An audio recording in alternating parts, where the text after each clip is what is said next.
इस बीच इजराइल में सत्ता बदलते ही अमेरिका के लिए टेंशन बढ़ती दिखने लगी। इजराइल के प्रधानमंत्री बेंजामिन नेतन्याहू ने रूस के साथ दोस्ती बढ़ाने के संकेत दिए और अगर ऐसा हो गया तो अमेरिका के लिए भी टेंशन बढ़ेगी और यूक्रेन के लिए भी। नेतन्याहू के आने से पहले तक इजराइल की विदेश नीति इससे काफी अलग थी।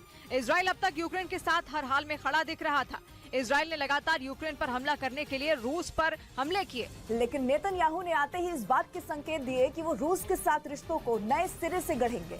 मतलब ये कि वो बहुत कुछ उसी रास्ते पर चलेंगे जिस रास्ते पर भारत चल रहा है। जैसे भारत ने यूक्रेन की जंग से अपने आप को पूरी तरह अलग रखा है, बहुत कुछ वैसा ही कदम इजराइल भी उठा सकता है। यानी नेतन्याहू की कोशिश ये होगी कि इजराइल के रिश्ते रूस के साथ कुछ बेहतर हो सकें, जिसका फायदा इजराइल को कारोबार के नजरिए से तो होगा ही, सबसे बड़ा फायदा उसे सीरिया में होगा, क्योंकि सीरिया में इजराइल को रूस की सेना का साथ मिल सकेगा,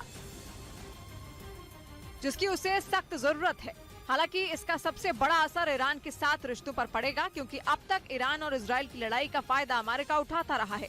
ईरान का आक्रामक रुख देखते हुए लंबे वक्त से इजराइल और अमेरिका नई योजना पर काम कर रहे हैं। पिछले 2 महीने में 3 बार इजराइल के अधिकारियों और मंत्रियों के दल अमेरिका जा चुके हैं। माना जा रहा है कि अमेरिका और इजराइल मिलकर ईरान से निपटने की किसी नई योजना पर काम कर रहे हैं, लेकिन उस नई योजना को देखते ही नेतन्याहू की एंट्री बाइडेन के लिए बड़ा झटका साबित होगी। माना जा रहा है कि इसका सीधा असर रूस और यूक्रेन के युद्ध पर भी पड़ सकता है।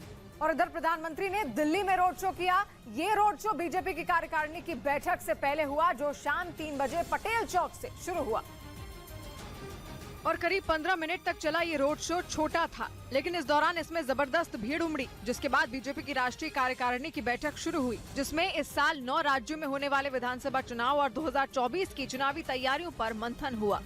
और इस बीच अमेरिकी राष्ट्रपति जो बाइडेन के घर से कुछ और सीक्रेट दस्तावेज मिले हैं। ये दस्तावेज बाइडेन की लाइब्रेरी से मिले। व्हाइट हाउस ने पहले बताया था कि वहां से केवल 1 पन्ना बरामद हुआ था, लेकिन अब व्हाइट हाउस ने बताया कि बाइडेन के घर की लाइब्रेरी से गोपनीय दस्तावेजों के 6 पन्ने मिले हैं, जबकि पिछले साल दिसंबर में बाइडेन के गैराज से और नवंबर में उनके पुराने दफ्तर, जिसका नाम पेन बाइडेन सेंटर है, वहां से सीक्रेट दस्तावेज मिले थे, जो बाइडेन के उपराष्ट्रपति कार्यकाल के दौरान के थे। लेकिन जांच आगे बढ़ते ही सीक्रेट कागजों की संख्या भी बढ़ गई और नए नए सवाल खड़े होने लगे, क्योंकि डोनाल्ड ट्रंप पहले दिन की कार्रवाई के बाद से एफबीआई से के सवाल पूछ रहे हैं। उन्होंने आरोप लगाया कि एफबीआई ने दबाव में आकर बाइडेन के घर और दफ्तर पर रेड नहीं डाली और सरकार की ओर से नियुक्त वकील ही मामले की जांच कर रहे हैं। जबकि सितंबर 2022 में फ्लोरिडा में ट्रंप के घर पर एफबीआई ने छापा मारा था।